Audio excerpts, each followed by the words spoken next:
This is Isaac Morehouse. Welcome to the podcast where we discuss education, entrepreneurship, big ideas, how to put them into practice in the real world, and above all, how to live free. Chris Nelson is a bibliophile. I don't really know how else to describe him. I like to, when we have guests on, I like to introduce them rather than just giving like a job title or a traditional bio by what about them made me want to have a conversation with them. What about them is really interesting to me and the most unique and the thing that I like to talk to them about. And with Chris, I don't really know how else to describe it, but then to call him a bibliophile. He's one of the most widely read people that I know, especially in the social sciences. In fact, I visited his apartment one time many years ago, and Chris, I think you know what I'm going to say here. Yeah, I don't want to embarrass you, but I thought it was a badge of honor. I walk in and he's got, just books everywhere, bookshelves, books under the bed everywhere. And he had said, I pretty much only ever eat out. I don't really make food at home very much. And I said, oh, wow, you have a nice kitchen. And he opened the oven and there were books in the oven. It wasn't a book burning ritual. He just ran out of storage space. So, Chris, welcome to the podcast. Honored to be here. Thank you. And thanks for telling everybody about my bizarre eating habits. Yes, I'm 900 pounds. I have no food in my apartment, only books in the oven and refrigerator now. They kept very cold. Thinking about all the conversations we've had and all of the things that you have read and kind of the knowledge you have to draw from is really hard to focus on what I want to talk about today. So we might cover a couple things, but I did think, we could almost do a game where I just try to come up with the most absurd, crazy topic ever. Say 15th century monastic views on the nature of, bread or something. And Chris, I'm sure, would have a couple papers that would come to mind immediately. But we're not going to do that. I want to start talking about Adam Smith. And I know you're a big fan of Adam Smith, Chris, and in particular, you introduced me to several works of his, and I have to admit I haven't still read most of them, even though you pointed me to them. Some of his lesser-known works, particularly work on language. Can you give a synopsis of what that's all about, and why do you find it interesting? Yeah, so I find Smith's thoughts on language interesting for two reasons. One, for scholarly interest, but secondly, just because I think they're objectively interesting. So I can talk a bit about his views on language, and if we want, we can talk about some of my other interests in Smith and language and ways to connect that to his thought. Smith's theory of language is essentially it's a conjectural history. So a lot like a lot of what the Scottish Enlightenment does, Hume's conjectural history, natural history of religion, John Miller's conjectural history about the distinction of ranks. This was a common method at the time. So for Smith, language is sort of an evolutionary story. And when you say conjectural history, you mean essentially they're doing a history of something that you can't really go back and track sort of factually, this happened at this date and then this happened, but you can, using logic, identify almost a necessary progression. Yeah, it's a theoretical history, right? Okay. Yeah, I mean, it's something that it feels right. It's serving a purpose. Of course, we can't go back and understand like what cavemen did, how it was they actually spoke at the beginning, but we can conjecture about it. We can theorize about it in ways that are hopefully helpful, elucidate what we do now. So for Smith, he describes these savages. I always happen to think of them as cavemen for some reason. So there are these cavemen in these caves, and what they try to do is they look outside and say they see a rock. They see something they want to describe. Well, one caveman utters some sounds. The other caveman sort of picks up that, okay, you're uttering sounds in reference to that rock. That rock must be that guttural noise now. Like we're giving it a name, essentially. So what happens is these two cavemen agree upon this sound or this set of sounds or this set of words to identify and classify this rock. And what they do is they start assigning the same set of sounds or words to anything that looks like the rock. So they'll look outside a little bit further and they see a second rock. And they go, hey, it looks a lot like the first. So they call that thing a rock too. And this sort of process goes on and on. If they were to walk across the valley to a different cave and saw similar rocks, they would do the same thing. But the interesting thing is the cavemen in those caves wouldn't know what they're talking about. So for Smith, in the very beginning, the earliest formations of language is incredibly context dependent. So ultimately, for Smith, language is evolutionary story of this move from context dependence to context independence. But in the beginning, this idea that we just sort of want to classify like objects with like names, you see a lot of modern examples of this. You sort of see children refer to anybody they see that's like an adult as mom and dad, even if it's not really their mom or dad, because they don't really know what those words mean. They just know that, oh, my mom and dad are mom and dad. It's just this name I assign. You sort of see like, if I'm from Los Angeles, every time I go to the Middle East or something, it reminds me of California for some reason. I end up saying, oh, it looks a lot like California. I'm just sort of using the sort of similar categories to sort of describe objects that resemble one another. So it's almost like in the local context, the development of language is a process of almost decontextualizing things, trying to make them more universal. So it's not just this rock that we use this sound or word for. It's all rocks. We're trying to draw parallels between like things so that you can remove such a heavy context dependence and make it more broadly applicable. But that applicability is entirely dependent on the context of the other people you're with. So in a given culture, you can see all rocks and make a single word to identify all of them, no matter how far away you travel from the familiar. But anyone who's not a part of your group is not going to, they're almost starting from ground zero. They're not going to be able to have that same universality. It's almost like trying to supersede context dependence within a context. Does that make sense? Yeah, there's something sort of paradoxical here. I mean, it's interesting now. Language, by the way, is one of the greatest proofs that humans are ultimately shaped by the culture and society in which they live, right? But while at the same time, the individuals that live within a society are helping to shape that culture. So there's this kind of like circle within circle, right? It's one of those really frustrating things because it's a spontaneous order, because all of us, there's almost no barrier to entry. Everyone is free to jump in and try to impact and alter the language, but almost nobody is capable of doing it individually. Yeah, that's right. But the weird thing, right, is that we go from this context dependence, but we now live in a world in which language is at a point, the capacity for language is at a point where I may not be from a similar language community as, say, someone in China. And yet, here's the thing, we may have different words for rocks, but remarkably, we can find a way to translate those words. We actually are describing the same things. And that's pretty cool, actually, so that there is this way that language has evolved to the point where, sure, individual languages, individual people within those language communities are shaped by the language, and yet there's still something somehow more universal about the very capacity for language that allows us to communicate across borders. What do you think? Cool. Yeah, what do you think is there's maybe a chicken and egg question here in terms of trade and commerce across borders, across people groups?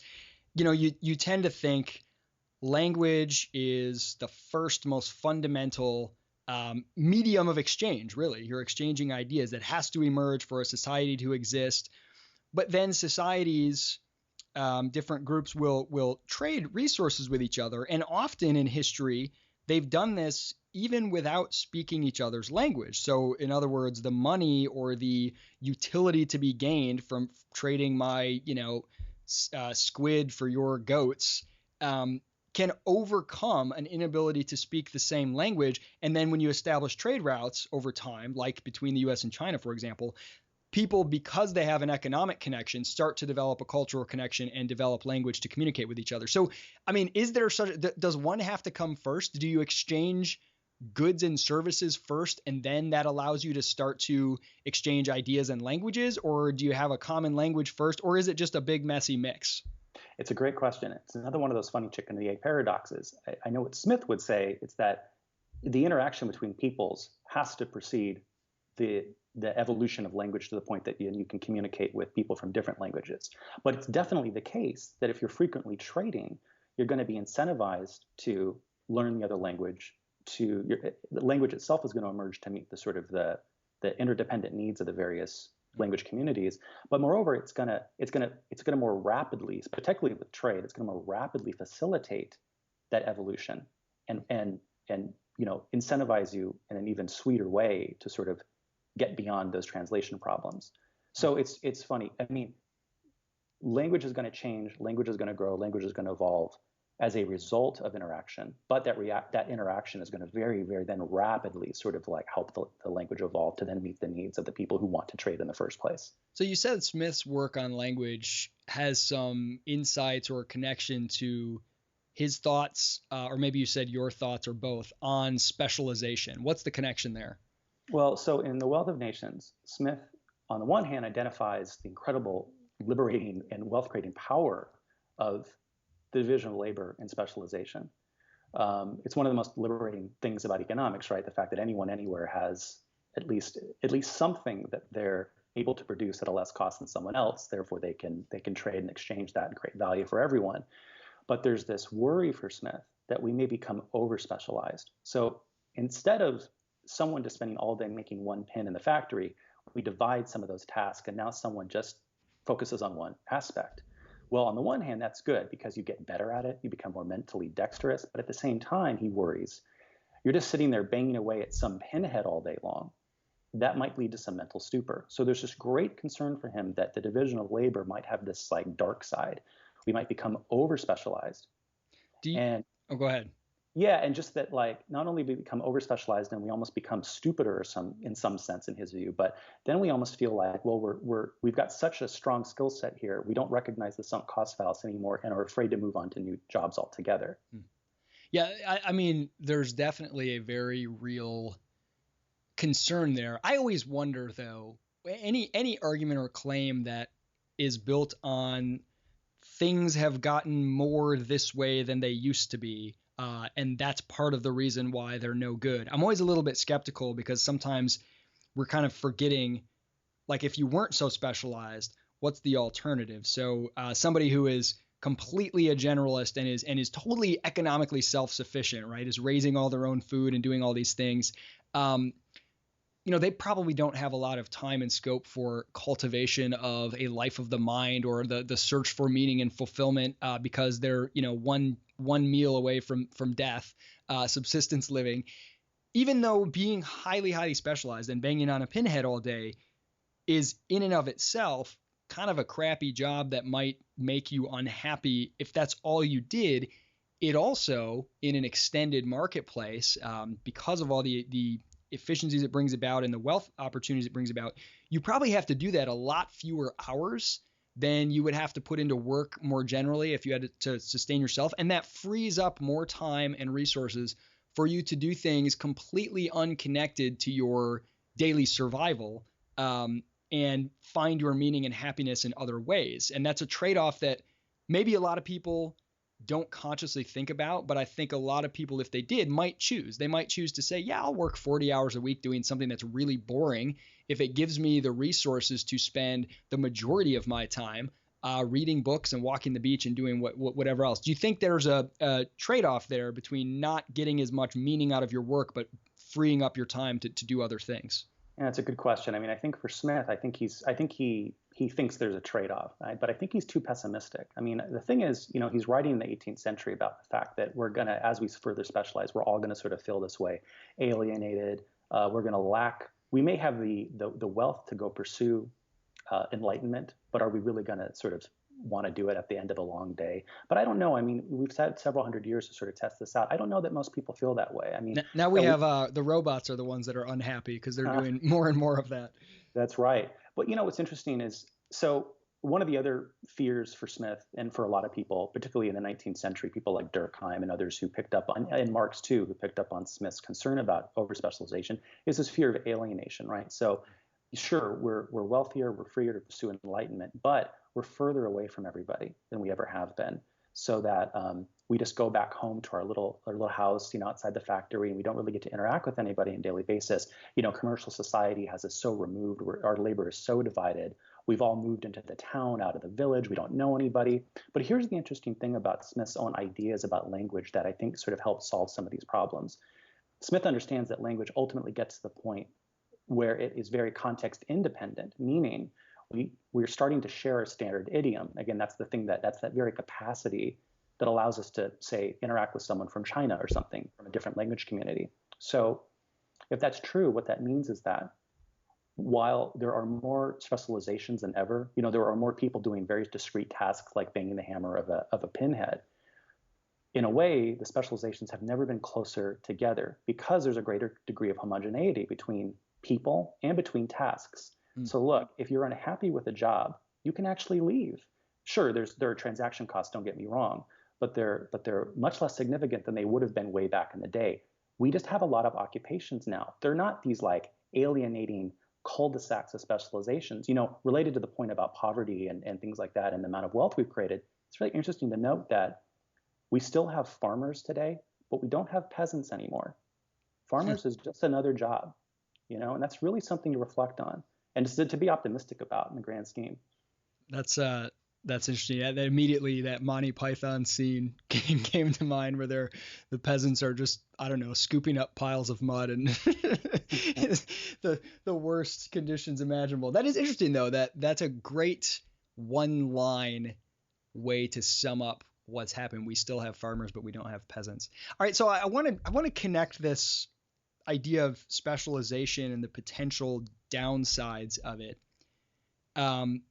to the issue of the social sciences more broadly. So there is a way in which I think the worry about specialization is maybe a lot more valid, or there's a lot more cause for concern than the worry about specialization in sort of the general economy. And that is in certain fields, and particularly in the intellectual disciplines, in the social sciences, there is a common worry expressed by many people. Smith himself was a generalist. Most of these guys you mentioned, Scottish Enlightenment, today we would see them at least as you don't even know if you should call them a philosopher, a historian, an economist. They're just interesting social scientists. But today, in academia especially, there's a real high degree of specialization, so much so that I've had T.K. Coleman on here several times, and he always makes this case that there's no such thing as a philosopher. If you go and ask somebody at a university, or as somebody who knows philosophy, like even somebody who is one of the world-renowned, cosmologists, doesn't really know anything about political philosophy, or is very weak on ethics, or vice versa because of the specialization. There are obvious benefits to that, just like in the economy. But is there something different about specialization in the social sciences that makes it more detrimental to the discipline itself? It's a good question. I sort of feel like, particularly after reading Smith, you're supposed to walk away with this feeling that, yeah, we should lament the over-specialization even in the social sciences. It's tough. I think I'm of two views. I mean, on the one hand, I lament it myself. On the other hand, I sort of think, so you're an economist now, giving me the one hand, other hand explanation. That's right. That's right. I should chop one off so I can only have one thing to say. Yeah, I mean, I sort of look at it this way. I mean, if specialization in general is about creating more social totals, well then look, it's like the fact that through over-specialization of the social sciences, we have more knowledge. Well then I think on the whole it's a good thing, right? So I can't limit it too much. But it's an aesthetic judgment in my view. I mean, it's a shame that I can't know everything. And the fact that there's been an explosion in the various sort of subdisciplines type of research, it's a bummer. At the same time though, one thing I found after I left undergrad into grad school, a lot of my friends that followed me into grad school in different disciplines, I realized that it took us about a year to realize that we were actually still saying the same things to one another, but we'd learned a new vocabulary. So we had to spend about a year relearning one another's vocabulary just to be able to sort of take the conversation forward. And to that extent, it's a real shame that the social sciences are so divided. So I sort of think we need to create better opportunities for the various social scientists to come together, to create more platforms for them to discuss ideas, whether it's journals, whether it's conferences. I mean, we've both been to API. That's an amazing opportunity for political economists and philosophers to discuss these things. And I actually am seeing an important trend in scholarship and the social sciences in general towards a reintegration of politics, philosophy, and economics. And that's a good thing. Yeah. I've always felt like if philosophy is the master discipline, which I think it is, depending upon how you define it, I think economics, or at least the economic way of thinking, is if not the master and indispensable approach to all of the social sciences. Just recognizing, rational choice theory, recognizing the actors involved, whether you're studying history or sociology or political economy, that they are self-interested, not in a good or bad way, and are pursuing what they deem to be the most rational course of action given the beliefs and constraints that they have. That alone, trying to use that doesn't mean you can't get into the normative stuff about right and wrong and motives. But if you only fall back on, oh, this person did this because they're evil, oh, this person did this because they're a great leader, instead of looking at the incentives around them, I think you can get flabby intellectually. And I always am sad when I see sort of good, interesting historians or philosophers get completely lost when they try to explain why counterintuitive things happen, because they aren't able to draw into that economic way of thinking, because many of them have never been exposed to it. And so they're just sort of grasping and clawing for explanations based on the goodness or badness of the people involved, or irrationality, or things that may or may not be true, but they don't really have any explanatory power. That's a way I think I would love to see more cohesiveness in, at least in the tools used by social scientists. Absolutely. And I think that's one area where I'm seeing some exciting work. I mean, particularly within the scholarship of classical liberalism. I mean, there's a point now where a scholar in political economy at George Mason University and a philosopher at the University of Arizona are almost interchangeable. I mean, Pete Boettke could be a philosophy professor and David Schmitz could be an economics professor, and that's kind of exciting. So they're sharing a lot of the very similar insights, right? It's kind of that, it's not just rational choice, but it's rational choice as if the actors are human, and they're using those, right, to sort of place realistic constraints, not only on their political economy and on their case studies, but very importantly, in my view, in philosophy, they're using that to put constraints on just what's possible, right? So this revolution in, I think, what is being called non-ideal theory is going to produce amazing benefits, and which is going to ultimately, by the way, help reintegrate economics and philosophy. That's really interesting. That I love that phrase, as if they were human. That it makes me think. I've noticed that the economists who go really far down the quantitative path and focus on numbers and statistics and things that can be calculated, sort of the things that they maybe envy about the physical sciences, and philosophers who go down really far down the romantic ideal, let's discuss political theory, what an ideal political structure should look like, if the human beings involved didn't act anything like human beings and could be these wonderful people that we wish they could be. Or, what if we were in a world that looked totally different than the world that we're in? Then this theory would be. Both of those approaches are very different directions, but both of them are almost walking away from the one great advantage that the social sciences have, is the subject matter is humans, and we are humans. We, to paraphrase C.S. Lewis, we have inside knowledge of our subject matter. And the fact that we would kind of walk away from the elements that are unique to the social sciences, the part that let's analyze humans as humans, it's kind of giving away your best asset, your best advantage, and chasing down other things. Yeah. No, I know what you mean. You know what would be great? It would be great if the social sciences, again, were essentially a couple of core insights or methods, right? So again, the humanly rational choice, putting realistic constraints on our idealizing, and what the social sciences as individual disciplines could become would just be, if you're a sociologist, you apply those methods, but to a social set of case studies. Yeah. In other words, if you're an economist, so the difference would just be in the types of case studies you find, the types of different demographics, phenomena, right? But the methods would essentially be the same. Yeah. I mean, some of the most interesting. Now, I don't read a lot of history from sort of academic historians proper, so it could just be a lack of exposure. But some of the most interesting history that I've read, certainly in the last 5 years, has been from people who are technically economists, and all they're doing is looking at certain epochs in history, whether it's Pete Leeson looking at pirates, or maybe David Friedman. I don't know if you would even call him an economist, but looking at ancient or medieval Iceland, or whatever it might be. It's applying exactly, applying that lens of the economic analysis to a historical epoch. It has such powerful explanatory power, versus just sort of telling a narrative tale of history and then coming up with either grand sort of reasons that this had to happen because it was in the air, or just moralizing about whether it should or should not have happened. It's just less insightful. So yeah, I mean, some of the best history is done by people who I guess, would not be considered historians.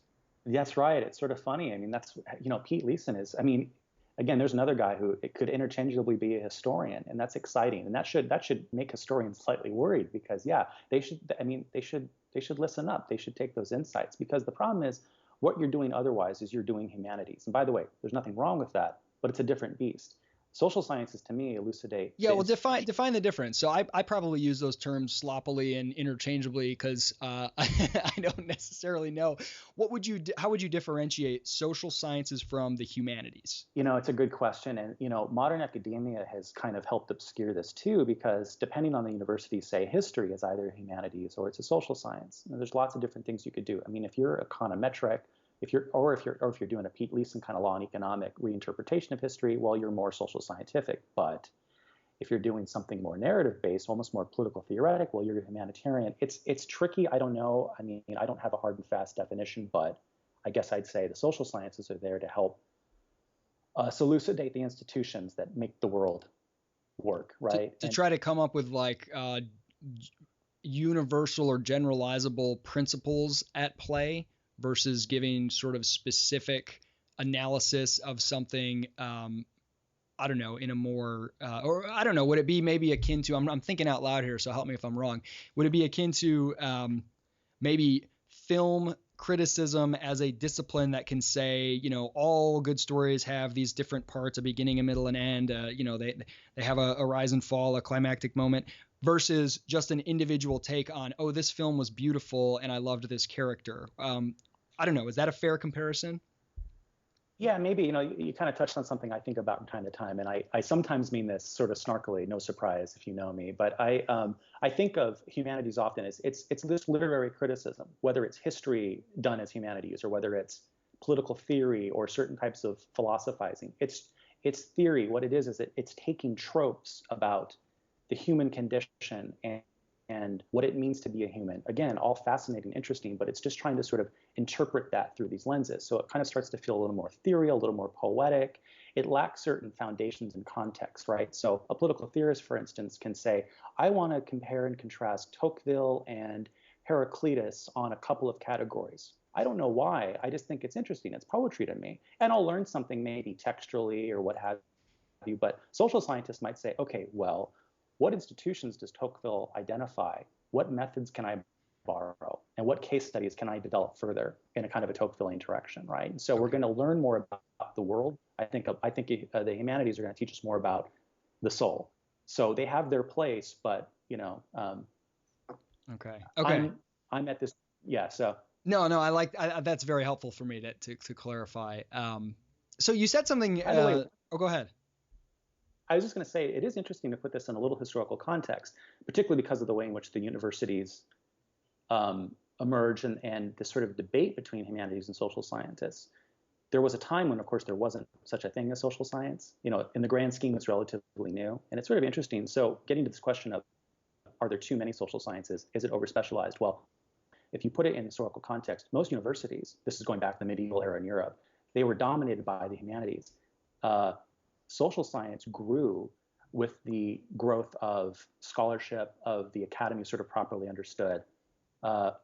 So in a way, it's kind of a nice competitive check on an over-dominance by the humanities. So for what it's worth, I'm always going to be slightly more inclined to say, hey, even if it's over-specialized, run with it, because it's an important check on the limitation of growth of knowledge. So you said something a little bit ago about how, as you found in grad school, I think it was, you and your friends realized you were talking about the same things, but you were using entirely different language. And that brings us back to the earlier discussion on language. And I found that really interesting because you had said earlier, and I think this is pretty observable and pretty true, that language becomes less and less context dependent. And take the English language, for example. More and more people understand it, can speak it, at least at a basic level. We have all these translation tools. It's easier than ever for people with radically different contexts to communicate using language. But at the same time, you have, with specialization, at least in academics, in fields that are very, very language dependent, right? Specialization as an auto mechanic, perhaps, that maybe there is a specialized form of language that develops there as well. I don't know. Maybe it's more, maybe it's less, maybe it's the same. But when you have this specialization within fields, you almost get to a point that though you're using English, which is this increasingly context independent language, you both have become so specialized in your fields that you almost are speaking different languages and you don't have any common vocabulary. So how are those two things happening at once, where language is becoming less context dependent, but within all these various niches, it's becoming more and more context dependent? Yeah, it's it's part of one of those paradoxes. There's these circles within circles. I mean, I try and distinguish particular languages from the very capacity for language. And it's that capacity that, you know what, just to back up a second, one of the things that I find so fascinating about language in general is the fact that even with these cavemen who spoke in a very context-dependent way, they always, by virtue of their nature as human species, right, members of the human species, they always possess this capacity ultimately one day to speak in a context-independent way. So isn't it interesting that was always sort of there with us? But again, particular languages are always going to be potentially a little more context dependent. That's just sort of what, by necessity, because they're a little more closed off, because people in different language communities are going to have necessarily sort of like a better understanding of particular things. It's just something it's just unavoidable. But again, what's so cool is it's that underlying capacity that allows language to get to the point where, sure, there's different specializations, there's different technical language, there's different, guild language, but there's still a mutual intelligibility. I could be an auto mechanic. I could spend 20 years learning all the ins and outs. I could have all my special technical ways of describing that thing. But guess what? I could still ultimately, potentially, like with some degree of translation cost or whatever, I could go learn a new set of insider skills. So, and I think to me, that's what's so fascinating. That's what's so potentially liberating too about the modern world. It's that standard idiom we have that allows us in a very modular way to sort of cross in and out of things. And by the way, I think that's ultimately what underpins the wealth of nations, right? The division of labor is limited by the extent of the market, but even further by the extent of this ability to share a mutually intelligible capacity for language. That's what makes us modular. That's what defines the modern commercial society. That's fascinating. It's interesting how there's this back and forth that specific applications of words, people can understand an application they've never heard if they understand the general meaning of the word. But then if somebody is always focused on a specialization, their specific knowledge of an application of a certain word might be the thing that lets them understand the general meaning for the first time they're introduced to it. I'm thinking of, I don't know, I'm just coming up with examples like the word pivot, for example. If you grow up around basketball, maybe the only time you've ever heard that word is referencing a particular move you do on the court. If you've grown up in, a trendy startup community, it's a style of doing business with a lean startup. You pivot your product model, and maybe you could potentially be in one of those environments and not even know of the more general meaning of that word, which is the reason that it developed both of those specific applications. You could only know of that specific application. But then when you hear it used in a different way, your knowledge of your usage of it would immediately make a light bulb go off. Oh, I get it. A pivot, you're shifting your position. It's kind of interesting how that happens. The reason those words became used in those specific contexts is because it had a very general meaning that was, I guess, understood by people. But that general meaning can be entirely lost and then recaptured again because of the similarity. I don't know. I find that really interesting, that process of kind of losing a word's origin and then rediscovering it again through this interplay. Yeah, it's pretty neat. It's weird the way when we use words, we're always using them in some way. We're trying to convey things in general but specific ways, all at the same time. So we're describing something in some particular context, and yet, yeah, it's general. Someone else can pick it up, and I don't know. Language is just fascinating like this to me. By the way, there are debates about this. I've assumed a lot about the general translatability of all ideas and concepts. There are some linguists who actually think, well, it may not be the case that, say, someone from a radically different language community can completely translate. I mean, the word they use to describe book and the word I use to describe book may be roughly similar, but there are some who argue that in other language communities, there may be types of words to describe books in ways that, say, in the English language, we don't possess. I'm skeptical about that, but there are people who think that. Yeah, that's something that you hear a lot, that, oh, the whatever language has 17 different words for love and we only have one. So we're very limited. And you said you're skeptical of that some languages are able to give expression to ideas that others just aren't. You think ultimately all languages will find a way to give expression to all the ideas that are important?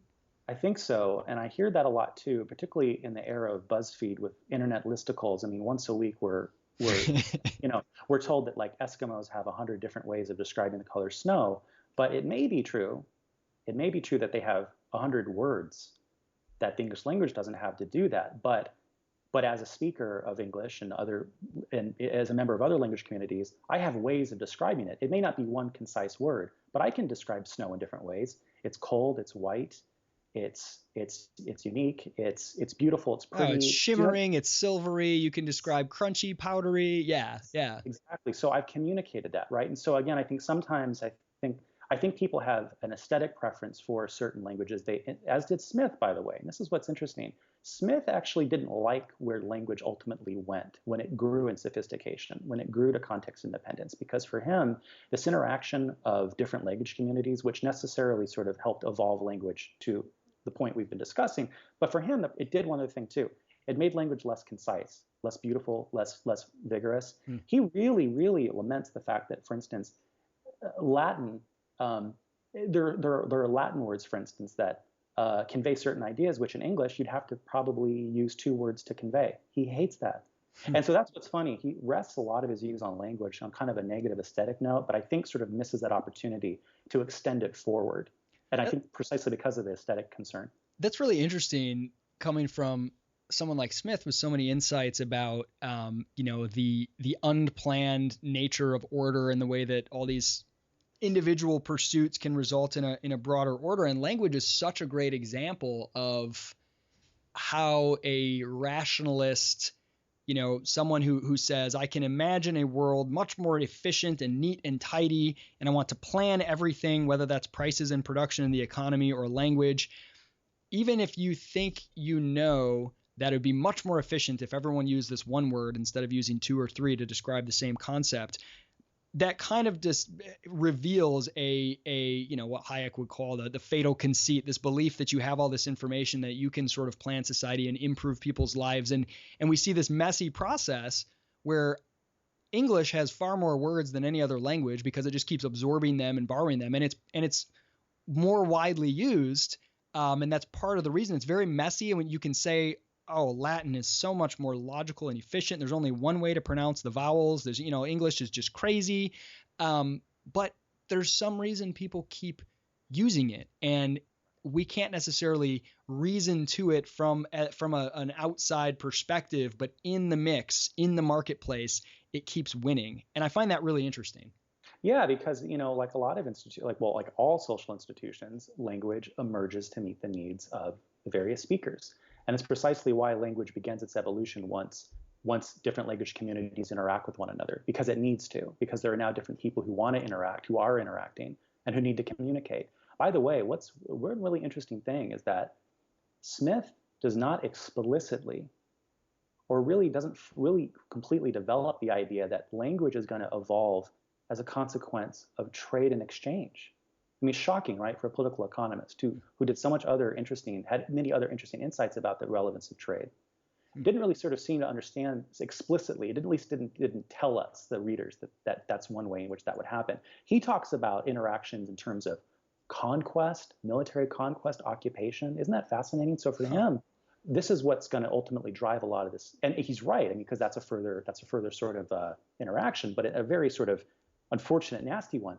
This to me, though, connects with a lot of stuff we've been discussing, like Pete Leeson's work on pirates, David Scarbeck's work on prisons, right? The idea that in the worst possible conditions, prisons on a pirate ship, nonetheless, prisoners are managing to, create systems of self-governance. On pirate ships, these stereotypically nasty guys, they invented corporate democratic governance, right? So under the most harsh conditions, these capacities for self-governance existed. And in a similar way for Smith, he identifies that under the worst conditions, war, conquest, occupation, language emerges to meet the needs of the speakers. Just imagine that in a less violent world, just in the modern commercial marketplace with trade and exchange, just think about what language is doing there. It's going even further, right? So it's just it's kind of it's one of the earliest sort of proto applications of the necessity idea of, social cooperation under the division of labor, That's very interesting. The things that when you look back, you feel like this person was right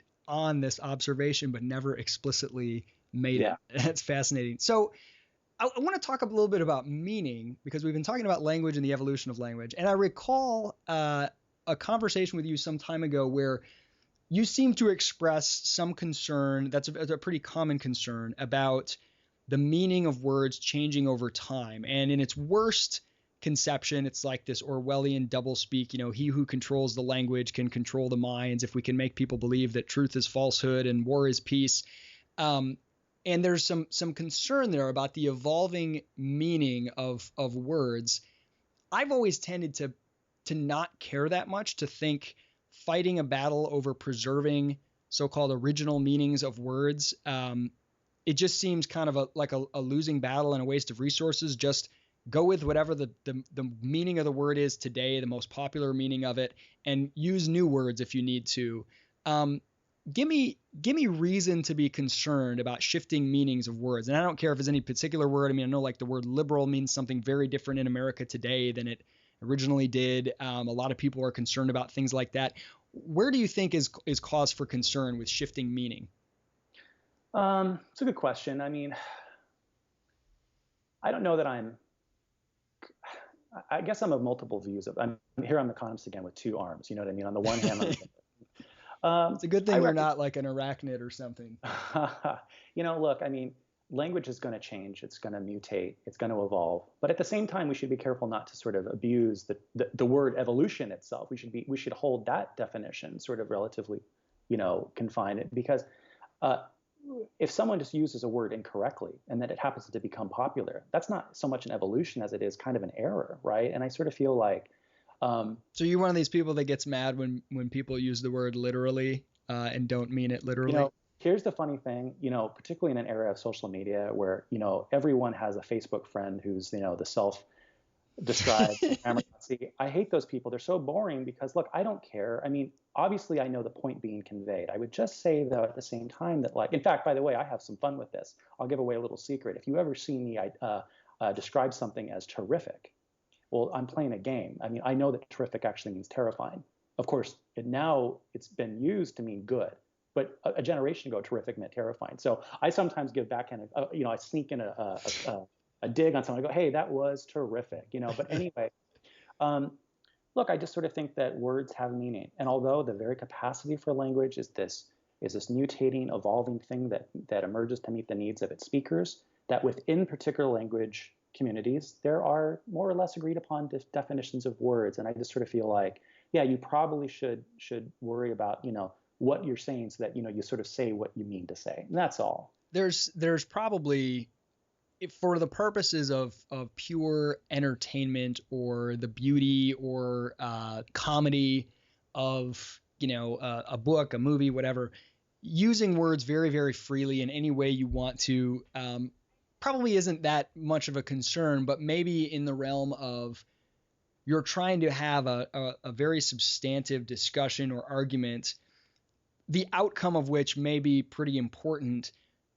knowing the terms that you're discussing and debating and making sure that everybody at the table knows what the terms mean is really important. And that's where you see it the most deliberately employed by people choosing to say, to pick a word that both parties are using and to use it in a different way in order to try to sort of make the other party look worse somehow, or to conflate two words. I mean, I'm very big on separating.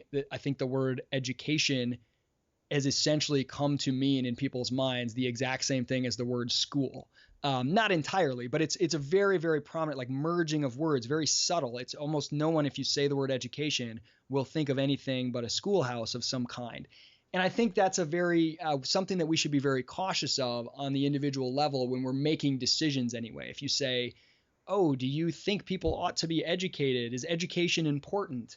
And say yes to that, most often the person asking you is then going to follow up with something like, great, then you support money for school or something like that. And they're going to make that switch. And I think that's maybe not so much a problem of language itself as much as it is just lazy thinking that can be manipulated by people who can play games with language. But I'm not sure. I agree with you that there's some concern there, but I feel like I guess I feel like people who stake their ground on, I'm going to redeem the meaning of the word liberal in America. It's going to mean what it used to mean or what it means in Europe or whatever.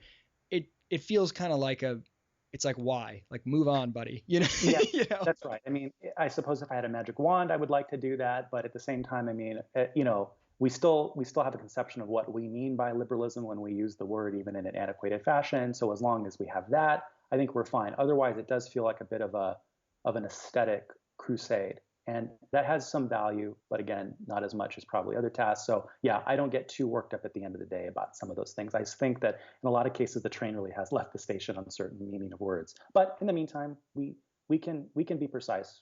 We can be precise when we need to be, and we should spend a little time to do that. So I want to our sort of last topic. I want to transition from words and meanings to labels specifically. And the way that labels are used as shortcuts, particularly in discussions of certainly of politics, but maybe political philosophy as well. I am a communitarian. I am a libertarian. I am a conservative. It's clear labels emerge for a reason. They kind of reduce the transaction cost of exchanging ideas. They give us shortcuts. When you say this word, certain things go up in someone's head. I mean, I know that, people from back home where I grew up, if they say something like, are you going to church? Or, are you a Christian?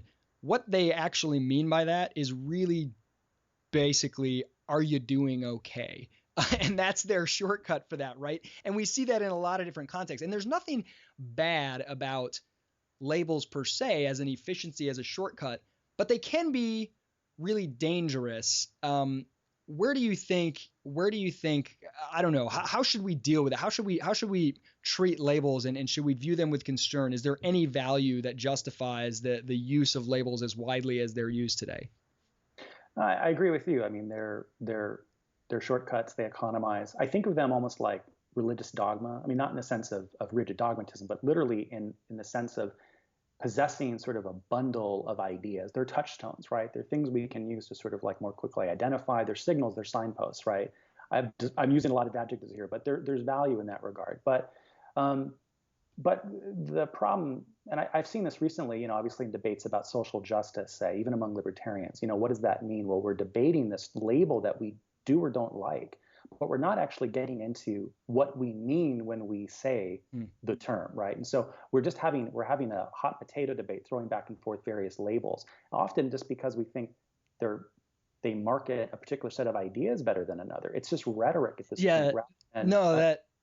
That marketing point you made, there seems to be this progression that happens. So you have a set of ideas, whether it's religious, political, whatever, and there's some cohesion to the bundle of ideas, and maybe a lot of a large enough group of people have similar enough bundles. 90% of their bundle of ideas are similar to each other, and there's some different odd ones thrown in here and there, but there's enough to say there's something cohesive about this set of ideas. And then naturally it gets a label because it's a shortcut when you're talking about people with this type of ideas.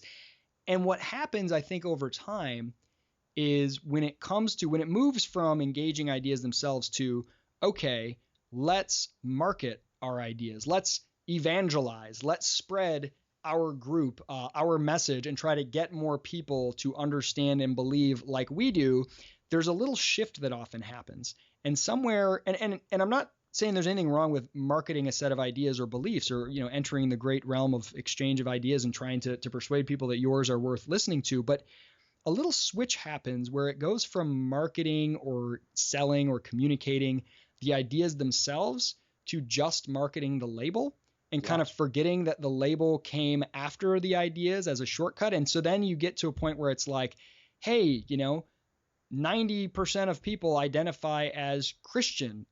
We've won, the Christians say, right? But, if you ask any really diehard church attending Christian today, they'll say, oh my gosh, hardly anybody is really a true Christian. The label was marketed really well, but maybe the content or the meaning wasn't so well. I think libertarianism is seeing something similar.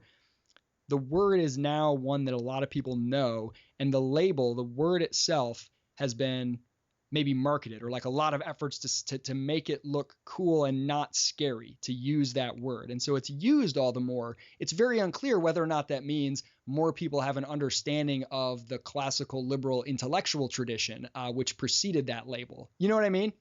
Oh, totally. It's funny. I mean, it would be like if the next Avengers movie was just 90 minutes of the Marvel title, right? They didn't put any thought into the story, right? And that's what it's become. It's funny too, particularly with libertarianism. I mean, it's fashionable for every libertarian at some point to get to that phase where they lament all the infighting among libertarians. Infighting's great if it's about sort of trying to, reinterpret, arrive at a new consensus about what those ideas represent, as well as fighting sort of on the margins about what and what doesn't fit within what we call the label libertarian. But the infighting that's so dumb is the infighting about, how to best market the label.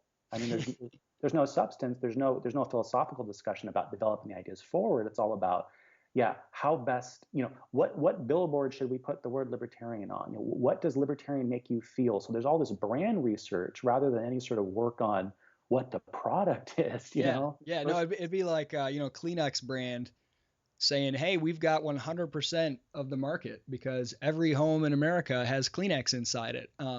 It's just most of them are not actually Kleenex brand. The word Kleenex has won the day. Everyone adopts it and they call every tissue paper a Kleenex. But it doesn't necessarily mean that product has actually won the day. The word had a bigger victory than the idea or the product itself. That's right. To me, though, so much of this stuff comes back. I mean, take any ideological movement, any movement in general. I think so much of it comes back to what happens over a period of time when the adherents of a particular cause or movement slowly start to forget what it is they're ultimately aiming at, so that you fall back on strategies, you fall back on tactics. The best anybody can think implicitly is just, hey, let's get as many people using this word. And apparently, as if labels apparently can like gain political power and sort of create social change for freedom or something, right? As if, labels possess this sort of power in this way. Well, that's an interesting and probably unique feature of politics, is that unlike, let's say, the marketplace for religious ideas, getting people to adopt a label, Muslim or Buddhist or whatever, doesn't necessarily swell the attendance at a particular church or synagogue, or swell the tithes, or swell the number of people who really believe those principles and live them out in a consistent way. And therefore, there's not as much incentive maybe for people in religious beliefs or certain ethical belief systems to go out and just get the label to win the day. Whereas in politics, because it's a zero-sum game, and in terms of like actual like elections politics, which I don't happen to believe actually dictate social change at all, but most people do. And so in politics, getting your label to win means you win an election, which means in many people's mind, you win and your ideas win. And so it's very, very easy to see political philosophies get stuck in marketing labels and individual representatives for their cause, no matter how much those representatives may not actually agree with those beliefs or even understand them. It's very easy to fall into that, I think much easier than ideologies that are based around something other than politics, or that don't have that connection with that zero-sum world of politics. Mm-hmm. That's right. It's really tricky too for libertarians as a movement, because it's very easy just to want to sort of adopt some of those tactics they see that political forces using. But again, I'm not sure that we're political, right? We're kind of that apolitical political philosophy. And that's the paradox that we still haven't confronted. Like as a movement, as our movement's growing, as people are attempting to try and shape the movement and take it in directions and argue about how to market its brand, that's the one thing at the end of the day I think they forget is we don't want to follow the other path, right? We're not interested in emulating. We're trying to do something different. That's the real challenge. How do we do that? It reminds me of the discussion we had about the social sciences, why give up your greatest asset? In the case of philosophy or economics, why give up studying humans as if they were humans? That's the one thing your disciplines can do that, physics doesn't have the luxury of studying particles as particles, because we all know what particles are like. We know what it's like to be one. We don't have that kind of advantage. So why give up your greatest advantage? In the case of people who have a whether you want to call them libertarians, classical liberals, just people who value freedom, people who truly value the principles of liberty, the greatest advantage they have is that they are radical and counterintuitive. And the ability to say, here is a radical stance that springs out of principles of liberty. That's something unique, truly unique, that's being brought to the table in broader discussions on social phenomena. And when the focus is all on marketing, you basically give away the one thing that sets you apart, that makes you unique, that makes you bring something new to the conversation. I mean, conservatives, liberals, centrists, whatever labels you want to give most of the people having discussions about political ideas, they're all talking about the same things. And if the goal is just to get more people to say, I'm a libertarian, you talk about those things too, but you're like the least valuable or interesting voice in the room because you're the last to the party. Whereas if you're really talking about the core ideas of classical liberalism itself, the radical stuff, the stuff that's a little uncomfortable sometimes even, that's where you're at your best. That's where you have your greatest advantage. And there's a tension there between, those who are like, let's try to make the ideas of liberty more palatable and marketable. They're giving away the greatest advantage, I guess. Totally. This in a weird way connects back to Smith too on the evolution of language. I mean, language changes once we interact with ideas and other words that we can't identify and classify. So then we need to update our own language in order to sort of communicate. In the same way, libertarian ideas are radical, they are counterintuitive, they're provocative, and they sort of can shock people out of the mainstream consensus. And by the way, not just for the sake of being shocking, but because our ideas are radical and shocking and provocative and true. And yeah, you're right. We give away the game when we just, for marketing purposes, because we want more people to like us and to sort of take us seriously. So, hey, cool it on the radical stuff. The problem is we come up with a milquetoast mainstream line. We might as well just join the mainstream. We're no longer different. No one's going to pay attention to us, which is a shame because we do want more people interested in these ideas, but we want them interested in the ideas for the right reasons, because they're true, not because we're selling them something that's just more palatable, right? Chris, this has been a fascinating discussion. I love the way that these threads have sort of woven together. Where can listeners find you online? Is there should they find you on Twitter, Facebook, a website? I know you do some freelance writing. Where can they go to find more of what you have to say? The best place is Facebook. Might be difficult to find me. Chris Nelson is somewhat of a common name, but just find the Chris Nelson with the mutual friend with Isaac Morehouse. Feel free to friend me and let's have a discussion. Chris, thank you so much for coming on. Thank you, Isaac.